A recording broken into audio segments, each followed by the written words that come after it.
Si lo sé, me extiendo más. Todavía.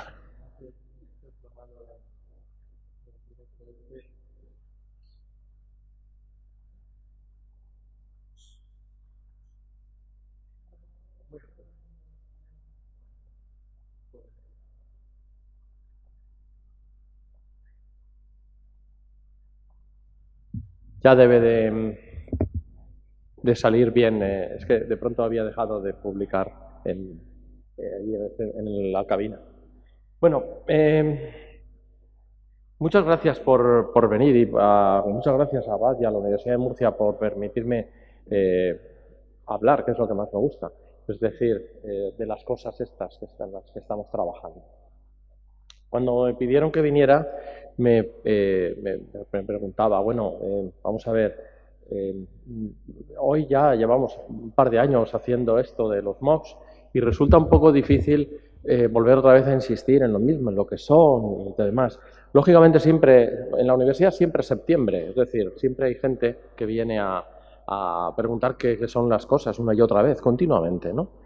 Pero yo voy a dar por supuesto que todos estamos un poco en el ajo, ¿no? Y así que me voy a ir un poco a otra, digamos, a otra galaxia, ¿no? Y vamos a imaginarnos como el comienzo de la película esa de Star Wars, ¿no? De que hace mucho tiempo, en una galaxia muy, muy lejana, ¿no? Hubo un tiempo en el que el secreto del conocimiento estaba metido en libros y nada más que allí. Y realmente los libros se guardaban bajo llave en el Sancta Sanctorum o donde hiciera falta y transmitir el conocimiento o el control del conocimiento consistía en abrir el libro y leérselo a otros. Y realmente no había mucho más. Es decir, en ese momento, de hecho, hoy en inglés hay una palabra para definir a un tipo de profesor que es el lecture, ¿no? Y nosotros tenemos aún en Salamanca la cátedra aquella donde leían, ¿no?, los libros que guardaban el conocimiento y que luego llevaban otra vez a la estantería. Incluso, ¿recordáis eso? Hay excomunión o algo así para el que enajenara un libro de esta biblioteca, ¿no? Tan importante era tener los libros, porque estaba allí. Y de hecho, gracias a ellos, estamos hoy aquí.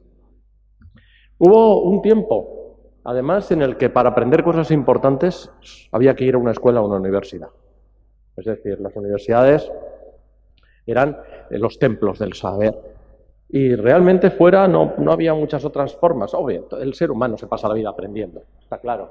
Pero realmente ir a un sitio al que te enseñen, el único sitio era la universidad o la escuela.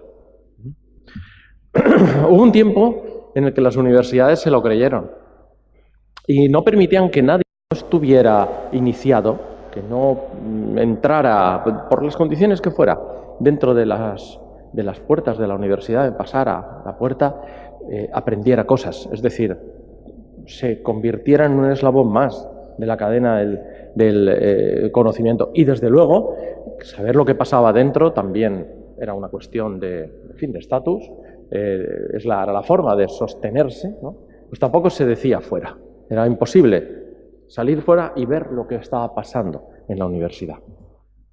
Hubo un tiempo en el que los profesores tenían que construir una y otra vez los materiales. Porque claro, como no podías ver lo que pasaba en el resto de las universidades, tampoco podías ver si había alguien haciendo lo mismo que tú. Y realmente eso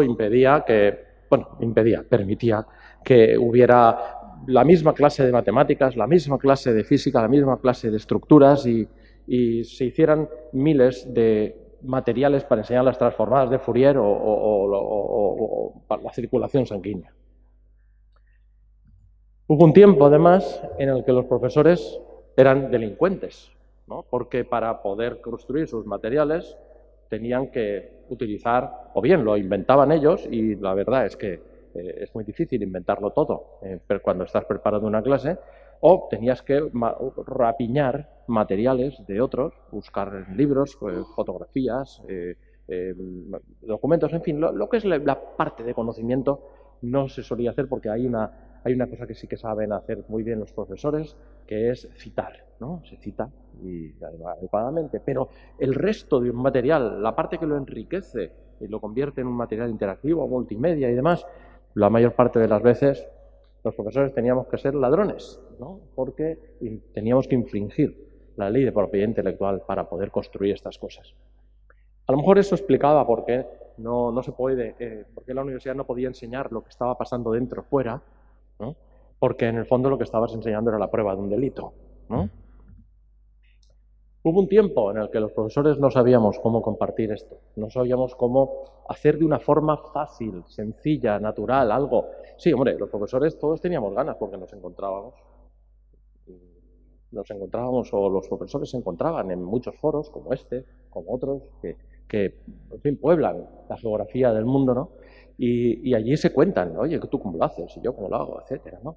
Pero realmente la intensidad de esa conexión pues es débil, ¿no? Es decir, son pocas las ocasiones y a lo mejor no ocurren cuando de verdad lo necesitas, que es cuando estás creando un material, etcétera, ¿no? Y realmente reutilizar una experiencia de otro, la idea pues, casi te obligaba a reconstruirla tú, ¿no? No estamos hablando, por tanto, de reutilizar, sino de construir de nuevo, ¿no? Hubo un tiempo en el que el conocimiento estaba cerrado, estaba metido dentro de unas cápsulas y era muy difícil sacar. Hasta que de pronto, bueno, ¿esto sigue pasando? O, bueno, luego nos preguntaremos si esto es una historia de tiempos pasados, pretéritos, ¿no? O es algo que de pronto ha venido algo y lo ha dinamitado. Tengo la impresión de que sí, de que ha habido una especie de explosión, no sé cómo llamarlo, revolución, tsunami, no tengo demasiada idea, ¿no? de cómo, pero desde luego están lloviendo pedazos de todo esto a todo nuestro alrededor, ¿no? ¿Y qué es lo que ha sido esa explosión? ¿Qué es lo que ha provocado esa explosión? Pues algunos dicen que es la tecnología, ¿no? Y en concreto Internet. No estoy demasiado seguro. En realidad, si matizáramos más, diría que ha sido la evolución que ha tenido Internet en los últimos años. Porque Internet lleva existiendo bastante tiempo, no ha sido la misma Internet previa al año 2000, 2000 poco, a la que tenemos ahora. En realidad, lo que ha dinamitado el estado antiguo de las cosas somos nosotros. Es decir, somos nosotros utilizando las redes de comunicación. Porque en realidad hoy no concebimos una sociedad moderna, una sociedad progresiva, sin estar interconectados con otras personas. Y no me refiero a tener móvil, me refiero a saber lo que está pasando en otros lugares. El tener conciencia de qué están haciendo nuestros colegas, el saber dónde están las personas a las que queremos, es decir, con las que queremos comunicarnos. Hoy a eso, a la comunicación, entre todos nosotros lo llamamos así, conexión, ¿no? Se convierte en una necesidad vital. Sin ella, sin esa posibilidad, nos sentiríamos retrocediendo en el tiempo, ¿no? A una época mucho más oscura. Así que llegamos un poco al punto este, es decir, estamos en ese contexto, ¿no? Ha habido un cambio radical en la forma de concebir las relaciones entre las personas. Me refiero a las relaciones de conexión, naturalmente. La tragedia griega ya contó todas las pasiones humanas, habidas y por haber, en muchos años, hace miles de años, ¿no? Pero, desde luego, la forma en la que hoy nos movemos, en la forma en la que hoy sobrevivimos, es una forma a la que aún tenemos que acostumbrarnos. Algunos se acostumbran de forma más natural porque nacen con ello, otros lo vamos aprendiendo y lo vamos asumiendo conforme va pasando, ¿no? Y la educación, desde luego, ha sido así. Y hoy en la educación hay un grandísimo fenómeno que es el de la enseñanza masiva y abierta. Y que ha sido una especie de confluencia de factores el que lo ha producido, ¿no? Vamos a ver, ¿cuáles son los factores que han ido entrando por un lado y por otro para darnos hoy el panorama actual que es el de la enseñanza abierta? En primer lugar, está el tema de los objetos de aprendizaje. Es una tecnología educativa que se empezó a desarrollar también hace ya unos cuantos años, se consolida como sistema de intercambio de información educativa tecnológico, ¿no? y viene a solucionar un problema técnico, ¿no? Y es el cómo trasladar la información educativa de un sitio a otro con cierta facilidad. Bueno, fueron más promesas que realidades, ¿no? Pero en el fondo nos obligó a ver cuáles eran los formatos técnicos que nos permitirían hacer una fácil reutilización de esos materiales, con los que solucionábamos el problema de yo tengo esto, me gusta mucho cómo funciona, aquí están mis resultados, te lo cuento a ti también te gusta y tú te lo llevas y de alguna forma lo pones en marcha en tu realidad o en tu situación, ¿no? Esas tecnologías, ya digo, parecía que iban prácticamente a servir para reconstruir el mundo de la educación. No ha sido del todo así, ¿no? Porque en el fondo el problema técnico es muy complejo, ¿no? Y lo que sí que se ha establecido es que precisamente la forma más rentable de hacer esa reutilización es buscar tecnologías muy simples. Y de hecho, la tecnología más simple que existe hoy en día para poder reutilizar un material es el HTML, el código con el que están escritas las páginas web, y así es casi siempre, ¿no? Por otro lado, estaba prohibido antes, es decir, las leyes de protección intelectual no consideraban la posibilidad de que alguien quisiera regalar las cosas, ¿no? Y por tanto, cualquier cosa que existía estaba protegida por defecto. Es decir, cualquier cosa que existiera tenía un propietario e incluso algunos se atribuían la prerrogativa de gestionar esos derechos de propiedad, aunque no se supiera quién era el dueño de eso, ¿no? Ya aparecería, ¿no? Realmente ha habido una evolución que parte de una necesidad de las personas de tratar de compartir las cosas de una forma fácil, de no tener que dar permiso cada vez que haces algo para que otros utilicen tus materiales. Algo que viene un poco de la sensación de que con esto hay muchas personas que piensan que están devolviendo lo que la sociedad ha hecho para ellas, ¿no? Y lo están devolviendo de una forma natural, de una forma, vamos a decir, generosa. No son héroes, ¿no? No se trata de personas que son altruistas y con casos muy especiales. No, somos muchos. Antes has preguntado por qué esto está ocurriendo en el mundo latino. Y es que somos así, sencillamente. Es decir, la plaza pública existe no porque alguien la inventase, sino porque la gente iba a un sitio a juntarse y a hablar, ¿no? A comunicarse. Y parte de esa comunicación consiste en esa entrega de lo que fabrica tu cabeza, fabrica tu mente para los demás. Bueno, han aparecido iniciativas que han tratado de ordenar esta forma precisamente para proteger la manera en la que lo queremos hacer, ¿no? Como las licencias Creative Commons, con su famosa distribución por capas de documento que explica para mortales cómo se puede hacer una cesión de la propiedad intelectual, que viene acompañado del documento que lo explica para los jueces y abogados, que parece que no son mortales, y por otro lado, el documento que se lo explica a los ordenadores, ¿no? En esa estructura de capas nos permite hacer fácilmente una expresión de nuestro deseo de compartir las cosas. Y por otro lado, un fenómeno que me parece especialmente relevante, y es que lo hemos llamado el Open Social Learning. Es realmente interesante, ¿no? Y es que aprender es una fuerza de la naturaleza. La conclusión a la que he llegado es que aprender no es algo que se enseña, no, es que lo tenemos incrustado en el ADN nuestro, está grabado en nuestra programación neuronal, ¿no? Los animales, nada más nacer, jugando aprenden. Bueno, pues nosotros aprender de una forma más o menos formal lo tenemos programado. No sabemos crecer, no seríamos personas si no tuviéramos esa programación. Y esa programación es la que nos impulsa a aprender a pesar de nuestros profesores. Nos impulsa a aprender a pesar de todas las circunstancias y condiciones adversas que hay, y que suelen ser muchas, ¿no? Porque aprender no lo puede parar nadie. Y cuando de pronto Internet se ha abierto, vamos a decir que las personas hemos tomado el control de Internet, porque hemos decidido con nuestros clics lo que nos gusta y lo que no nos gusta, y nos hemos metido en masa en una aplicación o hemos abandonado en masa otras, y con eso hemos establecido nuestra propia forma de utilizar esas interconexiones técnicas, ¿no? Entonces, una de las principales cosas que hemos hecho allí ha sido aprender. Y de pronto, un sistema de distribución de vídeos como YouTube, que bueno, pues sí, hay millones de vídeos de gatitos y unos cuantos más de gente, de pronto se convierte en un lugar donde una persona puede aprender a maquillarse.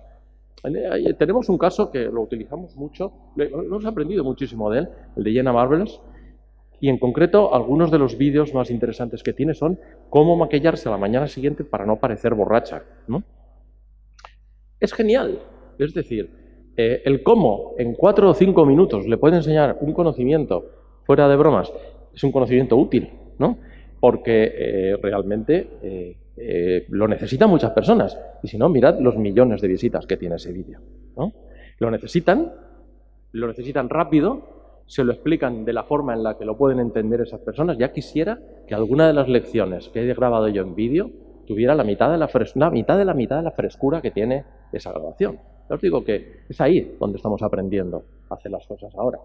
Bueno, pues de pronto en YouTube se convierte en una academia. No hace falta que haya una universidad poniendo su canal de vídeo dentro de YouTube para que allí se pueda aprender. No, hay un señor que te dice cómo poner los dedos manejando una guitarra y te da una masterclass sobre punteo de country. Y aprender a tocar la guitarra ya no hace falta irse a un conservatorio. Te sientas delante del ordenador y tu fuerza, tu programación neuronal hacia el aprendizaje hace que aprendas allí. Así que aprender no lo puede parar nadie, va a ocurrir siempre. Lógicamente, el Open Social Learning, ¿no?, ha hecho que de pronto Internet eclosione de lugares donde las personas pueden aprender y otros donde digan, pues yo te voy a enseñar. Ni más ni menos. Y se ha llenado, ya os digo, es curioso, las webs tipo Instructables, el movimiento Make, todos los lugares donde se están enseñando unas personas a otras a hacer cosas tan simples como la que os he dicho, ¿no? Maquillarse para, pues si tienes los ojos pequeños, para que parezcan grandes o al revés. O aprender a construir un circuito electrónico para controlar una impresora 3D, que se antoja casi tan complicado como lo anterior, ¿no? Pues eso es algo que ya os digo, está pasando delante de nuestros y está pasando ahora fuera de los muros de las universidades, ¿no? Y luego, dentro de las universidades, estamos viendo como que los muros estos que ya no existen, pues estamos desnudos, estábamos algunos en ropa interior diciendo, bueno, aquí estamos cómodos, nadie nos ve, pero ahora estamos expuestos, ¿no? Y resulta que es que estar expuestos tiene unos valores increíbles. Hacerlo, es decir, enseñar y aprender mientras los demás están mirando, es algo que de pronto se nos vuelve una virtud, se nos vuelve una potencia para nuestros procesos de aprendizaje. Y tenemos otro fenómeno muy importante que es el del Open Learning. Primero vamos a hablar de cómo enseñamos, vamos a enseñarle al mundo cómo enseñamos. Y estamos hablando del Open Teaching. Proyectos como el Open Courseware, del que luego mencionaré una línea, nos llevan hacia allá, ¿no? Nos llevan hacia decir, vamos a decir cómo en esta universidad se aprende. Bueno, cómo se enseña, perdón. Pero es que ahora resulta que podemos enseñar cómo los estudiantes aprenden. Es decir, podemos estar retransmitiendo en directo lo que está pasando de verdad dentro de las aulas, no tanto en metáfora con nuestros programas educativos, sino que las personas que nos puedan estar viendo cómo nuestros alumnos nos entregan sus trabajos y cómo los corregimos y cómo hacemos todo eso en público. Imaginad qué consecuencias puede tener para un alumno que sabe que sus trabajos no solo los va a corregir un profesor, no, es que se van a quedar en Internet para la posteridad. Y por tanto ya tiene que hacerlos bien. No puede copiar porque Internet le pillará. O sea, Google enseguida descubrirá si tu trabajo es original o copia. ¿Por qué? Pues porque está en Internet, no dentro de una intranet, ¿no? Luego, los profesores también se esforzarán por ir mejorando cada vez más las cosas. Y mirad, yo que practico esto cotidianamente en mis clases, me ocurre que, por ejemplo, cuando estoy tratando de enseñar algo a un grupo, los profesores repetimos los cursos y en fin, tenemos que empezar siempre el temario por el tema 1, ¿no? Y una y otra vez. Pero cuando llegan los alumnos y les digo, bueno, ¿queréis saber terminar este ejercicio? ¿Queréis saber cómo hacerlo bien? Mirad lo que han hecho los compañeros vuestros.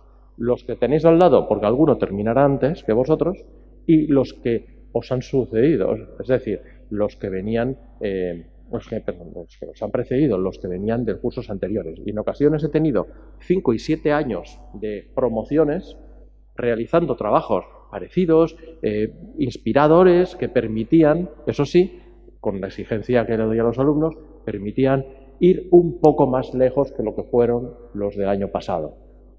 ¿Por qué? Pues porque los del año pasado te están enseñando ahora cómo se hace. Ahora tú tienes que hacer algo más para enseñarle a los siguientes. Aprender en abierto se ha convertido en un valor muy grande. Y nos enfrentamos a tres tipos de frentes, o sea, en un frente triple, ¿no? Tenemos tres grandes problemas. Son básicamente que todos esos materiales que nosotros vamos a poner en Internet, incluso con estas metodologías y demás, se tienen que enfrentar, primero, a la posibilidad tecnológica de que pueda hacerse. Segundo, a la posibilidad legal de poder hacerlo. Y sin que eso implique tener que esconderlo, sino que se pueda enseñar bien alto y claro en público. Y, por supuesto, que responda a una necesidad social, porque si no responde a una necesidad social, como es las ganas de aprender un determinado concepto, etcétera, pues sencillamente la máquina no se mueve, ¿no? El sistema no evoluciona. Así que ahí estamos, todos tocando la trompeta, haciendo mock con la trompeta, dándole vueltas a los muros de Jericó, tratando de tirarlos, en algún caso, y en otros viendo cómo se derrumban, aunque no toquemos la trompeta también, ¿no? Y estamos consiguiendo, en este sentido, estamos consiguiendo que las cosas cambien. Hay una serie de hitos. Antes Jaime ha puesto unas transparencias donde ha contado una serie de elementos, pero fijaos en estos hitos que para mí son muy importantes, porque de alguna forma nos llevan también al estado actual de las cosas. La aparición de las licencias públicas, las GNU, GPL, que en el año 1975, que fue una locura en el 1975, que a un señor se le ocurriera que el software tenía que ser gratis y que además tenía que ser libre para que cualquiera pudiera escribirlo, ¿no? Ya empezaron a germinarse las primeras ideas de algo que hoy encontramos de forma muy cotidiana, ¿no? Lo que son el software abierto, ¿no? Luego, la aparición de las licencias Creative Commons, que tienen orígenes previos en otros tipos de licencia abiertas, como Open Content, etcétera, un poquito anteriores, no mucho. El proyecto OpenCourseware, que se ha mencionado aquí, que pues, tuve la ocasión de coordinarlo desde Universia, cuando era director de contenidos y de learning allí, y pasear por un montón de campus, tanto de España como de Latinoamérica, exponiendo esta idea por primera vez. El proyecto OpenCourseware fue la primera vez que conseguimos que los muros de la universidad dejaran de ser de piedra y pasaran a ser de cristal. Siguen siendo muros, porque los OpenCourseware no daban certificados ni daban acreditación a quien lo mirase. Luego, un proyecto muy interesante porque tiene una característica especial y es que es individual. Es como si cualquiera de vosotros hoy dice voy a construir un sistema de formación y construyes la Khan Academy, ¿no? Que es eso, un montón de colecciones de vídeos interesantísimos, muy caseros, muy simples muchos de ellos, que permiten aprender cosas, matemáticas, física, etcétera, que son complejas y que ayudan a muchos de nuestros estudiantes, ¿no? Y luego los MOOCs, como ya ha dicho Jaime también, con esas primeras iniciativas, 2007, 2008, luego ya el MOOC de gran tirada que fue el de Stanford, de inteligencia artificial, y la avalancha de MOOCs que ha venido, que ahí sí que por el número sí que parece más un tsunami que otra cosa. Así que estamos aquí. ¿Dónde estamos? Aquí, en este momento. Tenemos nuestro punto de partida hoy es todo lo que ha ocurrido previamente que nos ha llevado hasta aquí. Todo ha servido para que hoy podamos decidir qué hacer. Tenemos una responsabilidad en este momento y es tratar de aprovechar al máximo todas esas circunstancias. Es decir, esa conjunción de planetas que se produce pocas veces, esos factores que se han unido todos para tirar de una marea, ¿no? Para conseguir empujarnos en una dirección. Ahí es donde nos encontramos y esa responsabilidad la tenemos que saber ejercer. No es un problema técnico solo, no es un problema legal solo, tampoco es un problema educativo solo. Tenemos que saber manejar todos ellos. Y llegamos a donde queríamos, que es la gran eclosión esta de los MOOCs. Pero más que explicarlo, lo que es un MOOC, me gustaría hablar de qué consecuencias tienen los MOOCs, ¿no? qué es lo que están produciendo, ¿no? Pero fijaos, cada letra de un mock implica una serie de cosas. Y es que en la primera son masivos, sí.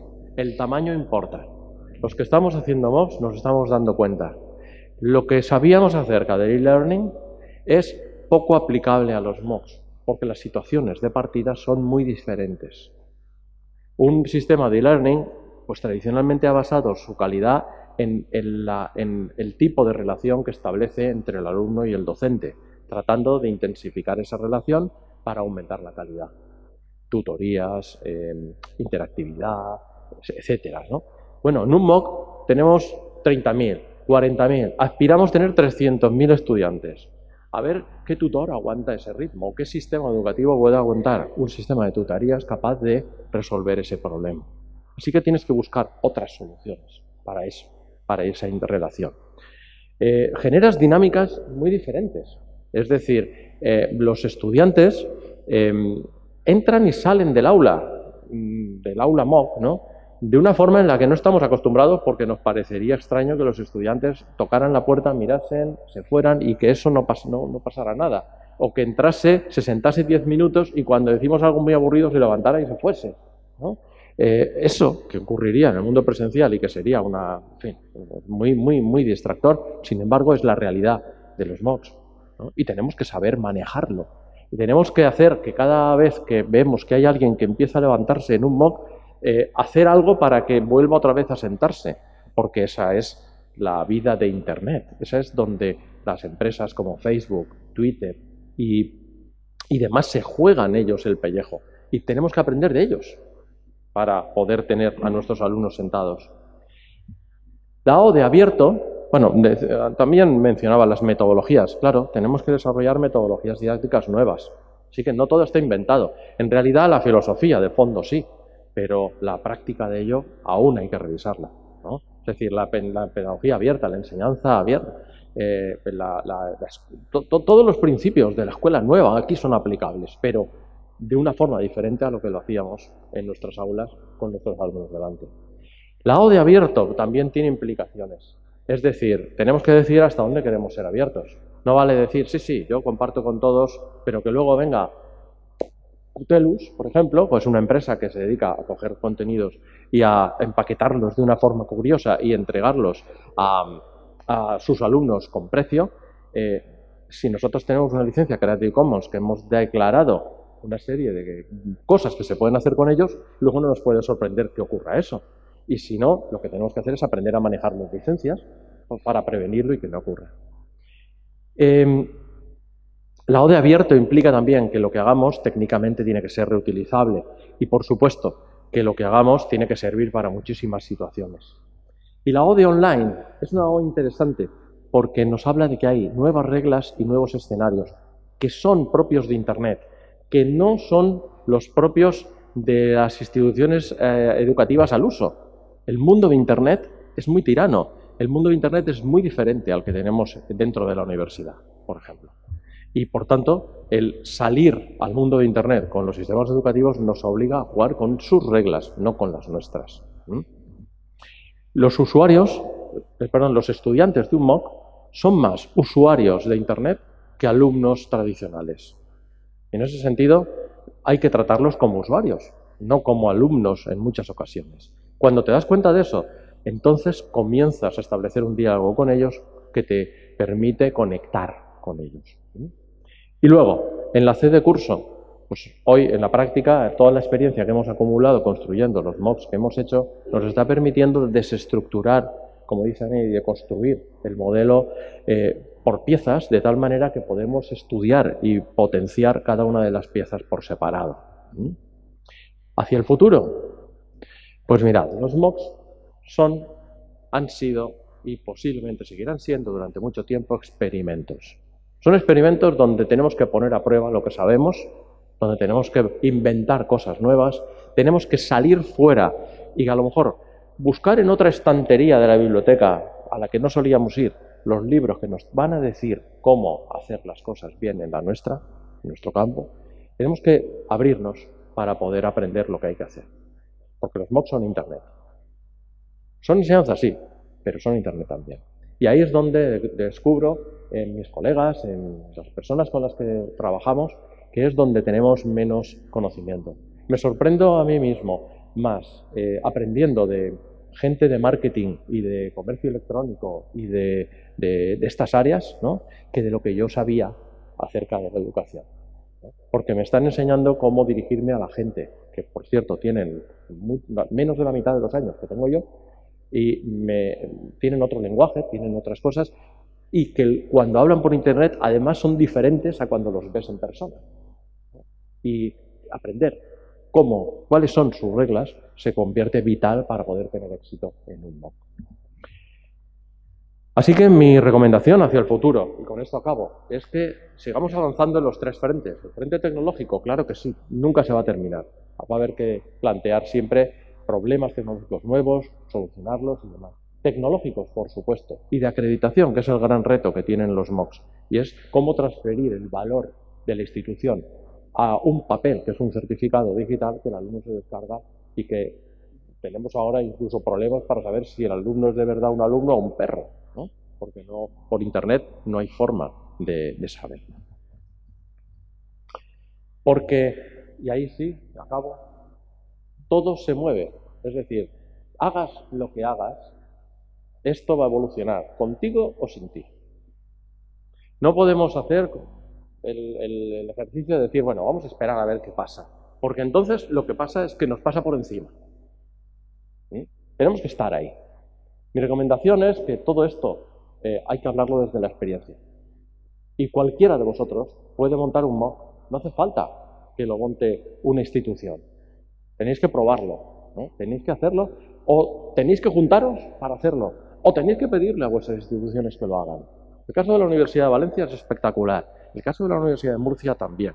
En este sentido creo que hay aquí, además, se han juntado más astros aún, es decir, los astros institucionales y los de la oportunidad y del buen saber hacer tecnológico para conseguir unos escenarios donde tener éxito es mucho más sencillo y donde compartir con todos los demás ese éxito también. Nada más. Yo estoy a vuestra disposición ahí en esa cuenta Twitter o si entráis a unimoc.com para ver el experimento con el que estamos aprendiendo durante todos estos meses, ¿no?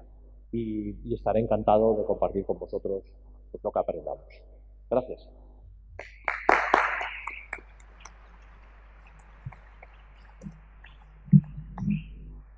Bueno, muchas gracias, Pedro. Y no sé si qué malo o qué bueno es conocerse, porque la pregunta que te tenía preparada mientras se coloca Jesús ya me la has respondido, porque era un poco esa visión que tú tienes desde además la experiencia de la Universidad de Alicante con Unimoc, si los MOOC han venido para quedarse y evolucionar o si pueden ser una moda pasajera de estas que llegan en el mundo de la educación y que tal y como llegan, ese vendaval pasa y se va. Bueno, si tuviera esa capacidad de saber el futuro, compraría lotería, ¿no? Porque así seguro que me toca, ¿no? El problema de esto es que los cambios se suceden con mucha rapidez, ¿no? No sé si los MOOCs han venido para quedarse o lo que habrá dentro de 6 meses o dentro de un año será parecido o diferente. Lo que sí que sé es que, sea lo que sea, será algo que le dé continuidad a lo que hay ahora. Los llamemos MOOCs, comas o vete a saber qué, ¿no? De hecho, con esto de los MOOCs no hemos dejado de hacer algo que veníamos haciendo, que es investigación educativa, ¿no? Y por tanto, lo único que han cambiado son ciertas circunstancias, los escenarios donde hacemos esa investigación y donde ponemos a prueba las cosas e incluso, en algunos casos, los objetivos. Así que, llamémoslo MOOCs, llamémoslo SPOCs o llamémoslo como queramos, claro que sí, es decir, el experimento educativo, claro que sí que ha venido para quedarse.